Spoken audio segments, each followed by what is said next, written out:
Olá, seja muito bem-vindo a mais um vídeo do nosso canal. Hoje contaremos a história de uma viagem, de uma peregrinação. Mas não uma peregrinação a um lugar santo com catedrais e relíquias. Foi uma peregrinação interior de um sacerdote católico chamado Leonardo Castellani. Uma jornada perigosa por entre os picos da filosofia e os abismos da fé, que lhe levou de um pensador que odiava a um santo que achava que já conhecia. De Kierkegaard a Santo Tomás de Aquino. O que o filósofo mais angustiado, mais existencial, o pai do pensamento que mergulhou na subjetividade e na melancolia da Dinamarca do século XIX, tem a ver com o doutor Angélico, o gigante da lógica, o arquiteto da Suma Teológica, o pilar da ortodoxia católica da Idade Média? À primeira vista, nada. Eles parecem ser os dois polos opostos da experiência cristã. A paixão contra a razão, a angústia contra a certeza, o salto no escuro contra a escada da lógica. Porém, ao final da jornada de Leonardo Castellani, esses dois picos da filosofia se encontraram. Para entender a profundidade de Santo Tomás de Aquino no século XXI, Castellani precisou da ajuda desesperada de Søren Kierkegaard. Alguns anos atrás, como um bom tomista, educado na clareza e na ordem de Santo Tomás, Leonardo Castellani caiu na besteira de ler Kierkegaard. As duas únicas obras traduzidas na época na Argentina eram O Conceito da Angústia e O Tratado do Desespero. Leonardo sentia raiva, uma raiva profunda, quase visceral. Sua alma latina sussurrava: quem são esses nórdicos com suas almas cheias de névoa e suas complicações exóticas para virem nos ensinar sobre religião aqui na Argentina? Nós, que temos a clareza da fé mediterrânea. Ele achou os livros muito mal traduzidos, sem notas e obscuros. E fez o que qualquer acadêmico temperamental faria: os jogou no fogo, literalmente. Aprendeu da maneira mais difícil uma lição valiosa. Kierkegaard, assim como a Bíblia, nunca deve ser lido sem notas, sem um guia. Mas o destino, ou melhor a providência, tem um senso de humor irônico. Pouco tempo depois, para ganhar o pão de cada dia, ele aceitou ser professor de filosofia em Salta. E, para sua surpresa, o programa de estudos enviado pela Universidade de Tucumã lhe obrigava a ensinar Kierkegaard. Estava encurralado.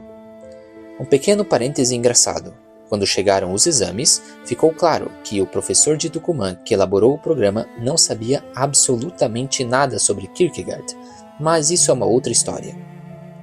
Em seu desespero, pediu ajuda a um amigo, o Dr. Hector Mandrioni, que lhe enviou uma arma secreta, o livro Estudos Kierkegaardianos, de Jean Wahl, um dos melhores livros já escritos sobre o tema. E no final do livro havia um trecho, uma seleção do diário de Kierkegaard. E ali, a porta se abriu. O diário de Kierkegaard, os seus papéis, como ele os chamava, são a chave mestra, a pedra de Roseta para decifrar toda a sua obra. De repente, aqueles livros que ele tinha queimado começaram a fazer sentido. Começou então a devorar tudo o que encontrava sobre ele, em francês, em inglês, em alemão. E o endiabrado dinamarquês, com seu estilo, suas alusões, suas ironias, começou a falar diretamente à alma de Leonardo. Ele estava respondendo de forma brusca, cortante, às suas perguntas mais secretas, às suas dificuldades e às suas crises. Ele acertava em cheio, no nervo exposto da fé. E Leonardo, na sua empolgação, cometeu um exagero. Ele pensou: Kierkegaard sabe mais que Santa Teresa d'Ávila. Isso, claro, é falso, ou pelo menos não se deve dizer. O que acontecia é que Santa Teresa tinha uma mensagem para o século XVI e Kierkegaard tem uma mensagem para o século XX e XXI. Ele estava falando a sua língua, a língua da modernidade, da crise, da dúvida. E ele tinha, para Castellani e também para nós, o sabor picante da novidade. Sua peregrinação tinha começado. Começou a referir tudo o que lia em Kierkegaard de volta a Santo Tomás, e lentamente o filósofo da angústia e o anjo das escolas começaram a se aproximar na sua mente, até que, no final, eles quase se fundiram. Como isso foi possível? É porque a obra de Kierkegaard não é um sistema filosófico, é um caminho. É um itinerarium mentis ad Deum, uma jornada da mente para Deus. E como todo caminho real, ele tem curvas, becos sem saída e até mesmo retrocessos. É um caminho de desfiladeiro, perigoso. É um caminho que ele traçou com sua própria vida. A filosofia dele é a sua existência. E qual é a direção desse caminho? Partindo de um luteranismo que ele mesmo vai demolir, o caminho de Kierkegaard aponta inegavelmente para o catolicismo. No final de sua vida, suas críticas a Lutero se tornam selvagens e seus elogios ao catolicismo, que ele mal conhecia, se multiplicam. O pastor americano Walter Lowry, seu biógrafo, disse que se Kierkegaard tivesse vivido além dos seus 42 anos, ele certamente teria se tornado católico. Alguém retrucou: e se ele tivesse entrado na igreja, teria começado a atacar o Vaticano imediatamente. E Lowry respondeu: melhor ainda. A verdade é que Kierkegaard não se tornou católico. Na Dinamarca de sua época, não havia um único padre para conversar. Mas a direção de sua mente, a lógica de sua jornada, o levava para a igreja. E é aqui que Leonardo Castellani se colocou. Ele olhou para Kierkegaard com o que São Paulo chama de o pendor do amor. Ele teve por ele um carinho de mãe. Ele tende a ver o bem em tudo o que ele disse, a desculpar os seus excessos, porque viu em sua jornada, na jornada de Kierkegaard, a sua própria jornada. Mas o que Kierkegaard realmente disse? Qual é a substância dessa filosofia que ele escondeu sob títulos tão estranhos como migalhas filosóficas? Só o título já é uma piada, mas a piada fica ainda melhor quando abrimos o livro. Anos depois, ele publicou uma continuação para este pequeno livro de 100 páginas, e a continuação se chama Postscriptum não científico e conclusivo às migalhas filosóficas. E esse postscriptum, essa notinha de rodapé, tem 700 páginas. Esse era Kierkegaard, um humorista genial que usava a ironia como uma arma de guerra. Dizem que quando as migalhas foram publicadas, seu grande amigo, o bispo luterano e filósofo hegeliano Martensen, zombou dele, dizendo que o corcundinha só tinha fôlego para escrever livretos insignificantes. A resposta de Kierkegaard foi esse tijolo de 700 páginas, considerado hoje uma das obras-primas da literatura dinamarquesa. É o equivalente intelectual de um segura essa. Mas o que há por trás desses títulos engraçados? O que se esconde nessas migalhas? Esconde-se uma análise da fé cristã tão apaixonada, tão radical, tão excêntrica, que ela continua a explodir cabeças 200 anos depois. Nesses livros, Kierkegaard cumpre a sua missão: mostrar o cristianismo verdadeiro em toda a sua crueza e na sua beleza, contra a versão light, domesticada, racionalizada, que os filósofos de sua época, especialmente os seguidores de Hegel, estavam vendendo. O cristianismo que eles pregavam era um cristianismo desmitizado, como dizem hoje os modernistas. Um cristianismo sem paradoxo, sem escândalo, sem a necessidade de um salto de fé. um cristianismo que cabia confortavelmente dentro de um sistema filosófico. E Kierkegaard olhou para isso e disse: isso não é cristianismo, isso é uma fraude. Então, vamos abrir as migalhas filosóficas. E que surpresa! O que encontramos não é um tratado seco, é um sermão disfarçado. Um sermão sobre o maior de todos os mistérios, a encarnação de Cristo. Kierkegaard começa com uma parábola de uma ternura e reverência que nos deixa sem fôlego. É o seu comentário ao versículo de São João: Deus amou tanto o mundo que lhe deu seu Filho único. Imaginem, ele diz, um rei poderoso que se apaixona por uma humilde donzela do povo. O rei tem um problema. Como ele pode declarar-se a ela? Se ele for até ela em toda a sua majestade, com suas carruagens e guardas, ele nunca saberá se ela o ama de verdade ou se ela está apenas deslumbrada pelo poder, com medo de dizer não. O amor dela não será livre. O que o rei faz? Ele não a eleva à sua condição, pois isso destruiria a liberdade dela. Em vez disso, ele desce à condição dela. Ele se disfarça. Ele se torna um servo, um camponês. Ele renuncia a toda a sua glória para poder encontrar o amor dela em um terreno de igualdade. Essa, diz Kierkegaard, é a história da encarnação. Deus não nos força a acreditar com demonstrações esmagadoras de poder. Ele se esvazia. Ele se torna um de nós, na forma de um servo, para que a nossa fé seja um ato de amor livre e não de coerção. Com essa parábola, Kierkegaard já está declarando guerra ao seu verdadeiro inimigo, Georg Wilhelm Friedrich Hegel. Para Hegel, a história é um processo lógico e necessário. Tudo o que acontece tinha que acontecer. A razão se desdobra no tempo, e Deus mesmo está sujeito a este devir, a este processo. Uma vez que algo aconteceu, torna-se necessário. Kierkegaard olha para isso e fica horrorizado. Porque se a vinda de Cristo foi apenas um passo necessário na evolução da consciência humana, então a fé perde todo o seu drama, toda a sua paixão. Ela se torna apenas um conhecimento, uma compreensão de um processo histórico.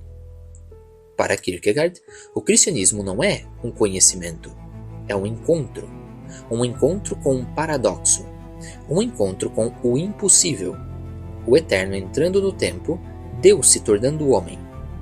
Isso não é algo que a razão possa entender ou provar, é um escândalo para a razão. É algo diante do qual você só pode fazer duas coisas: ou se ofender, ou se ofender e rejeitá-lo, ou acreditar. E essa crença, essa fé, não vem de provas históricas. Aqui, Kierkegaard se torna radical. Ele diz que o testemunho histórico dos apóstolos, o fato de eles terem visto e ouvido Jesus, não foi a causa da fé deles. Foi apenas a ocasião. Da mesma forma, o nosso conhecimento histórico sobre Jesus não é a causa da nossa fé, é apenas a ocasião. Para Kierkegaard, a fé é um salto que você só pode dar se tiver a condição para isso. E qual é essa condição? É a consciência do pecado. É a percepção de que você está afundado, de que precisa de um Salvador que venha de fora da sua realidade para te resgatar.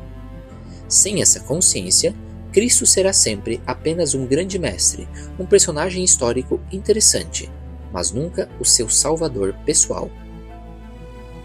Isso nos leva a uma questão muito espinhosa: a doutrina da Igreja sobre os preâmbulos da fé. A Igreja ensina que podemos, com a nossa razão, chegar a certas certezas que nos preparam para a fé: a existência de Deus, a credibilidade dos evangelhos, os milagres. Para Kierkegaard, estes preâmbulos não são causas, são no máximo ocasiões. Eles não entram na fé. Isso parece uma contradição com o ensino católico. E, de fato, uma visão muito parecida do jesuíta Pierre Rousselot sobre os olhos da fé foi vista com suspeita por Roma. Kierkegaard, com seu voluntarismo, parece exagerar, dizendo que a fé é um ato da vontade e não do intelecto. Mas será que essa contradição é tão grande assim? Leonardo acreditava que não. Kierkegaard não conhecia bem a teologia católica. A visão católica é mais equilibrada. Os olhos da fé não são diferentes dos olhos do intelecto, mas são o intelecto iluminado pela graça. À medida que a nossa boa vontade nos leva a investigar, a fé nascente começa a perceber os fatos históricos, como a ressurreição, não apenas como fatos, mas como sinais que apontam para uma realidade divina. No final do processo, a certeza histórica, isto aconteceu, e a fé, isto é a salvação de Deus para mim, se dão as mãos, em um abraço triunfal. Kierkegaard, em sua luta contra a razão fria dos hegelianos, talvez tenha pendido demais para o lado da vontade. Mas a sua intuição central é profundamente católica. A fé não é uma conclusão de um silogismo. Ela é um dom de Deus, um encontro pessoal com Cristo, que transforma a vida.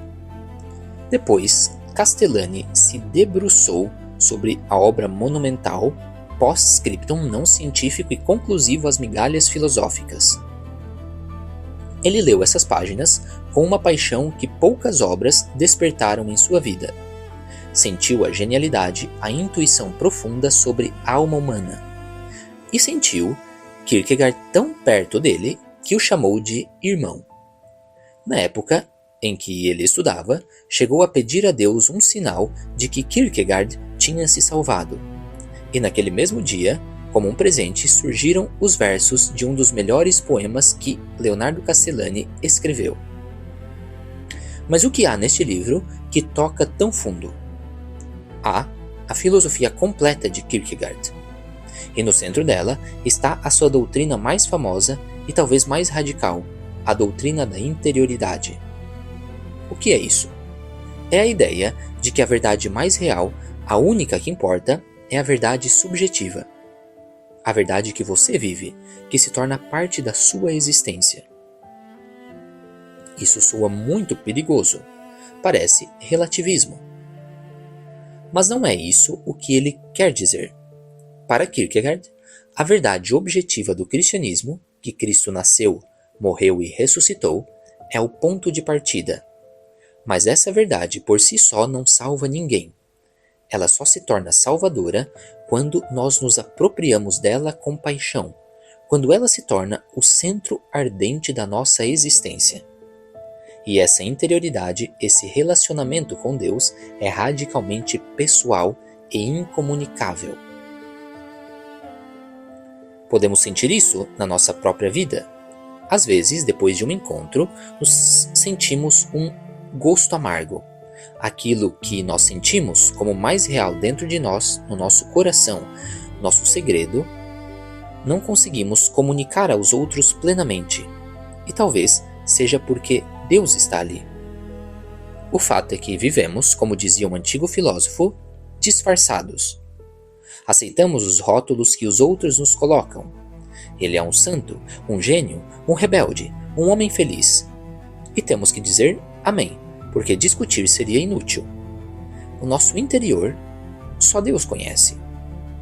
E nós mesmos só o conhecemos de verdade quando conseguimos expressá-lo, talvez na oração ou na obra de arte.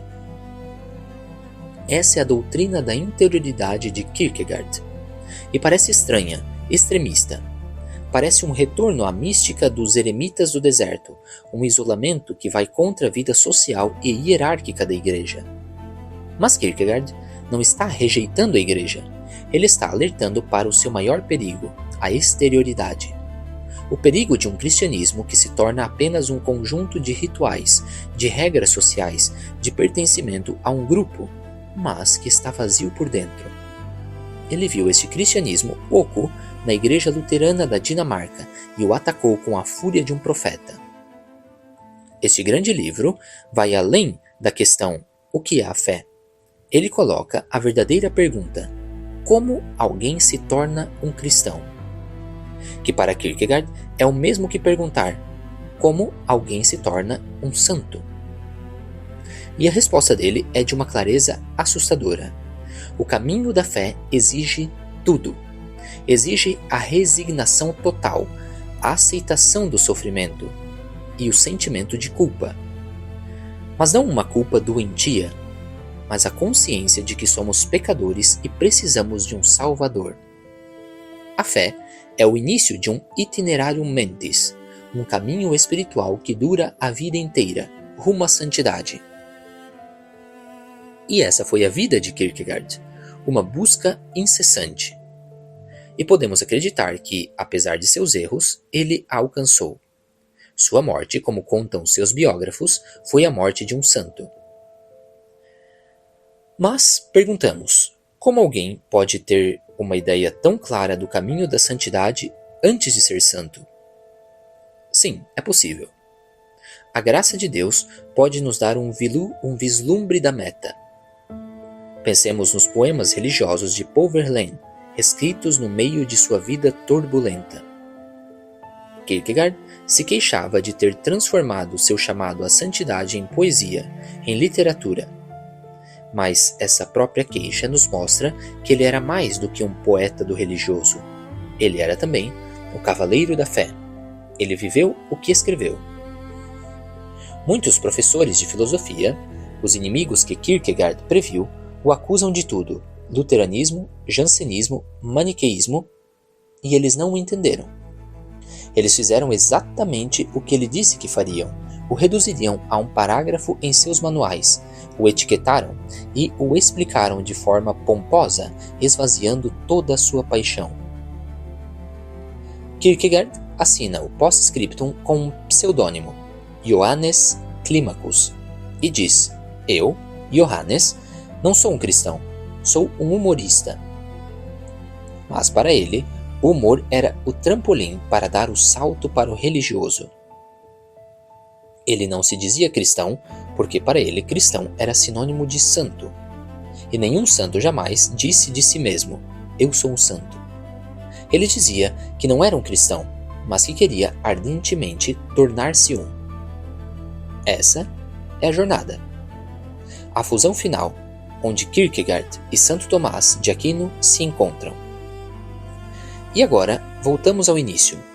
Como essa jornada angustiada se encontra com a clareza de Santo Tomás de Aquino?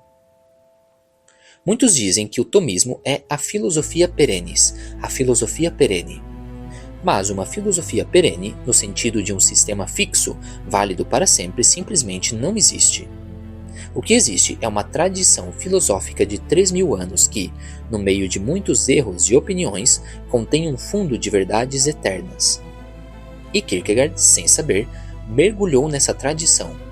Sua crítica radical à exterioridade e ao cristianismo cultural é, no fundo, um eco da crítica que todos os santos fizeram ao farisaísmo da sua época.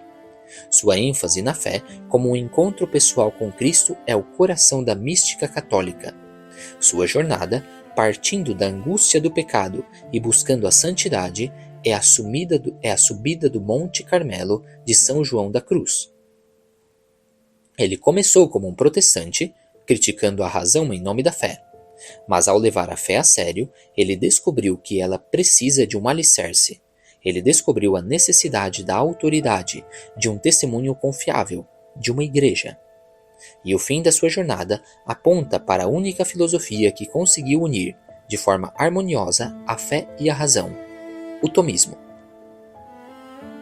O crítico Knud Ferlov disse que, no final da vida, as posições de Kierkegaard coincidiam com as de Santo Tomás.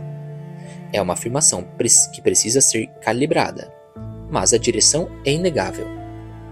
Kierkegaard nos ensina que a fé não começa com respostas, mas com perguntas, com a pergunta da nossa própria existência. Ele nos dá o porquê da fé, a nossa necessidade de salvação, e Santo Tomás de Aquino nos dá o que da fé, a estrutura racional, a beleza e a coerência da doutrina que nos salva. Kierkegaard nos joga no mar tempestuoso da existência. E Santo Tomás nos dá o mapa e a bússola para navegar até o porto seguro. Um sem o outro, hoje, é incompleto. E assim, a peregrinação de Leonardo Castellani, que começou com a queima de um livro, terminou com a reconciliação de dois gigantes, e com a descoberta de que o caminho para Deus tem muitas trilhas, e que às vezes a mais tortuosa e angustiante é a que nos leva mais perto de casa.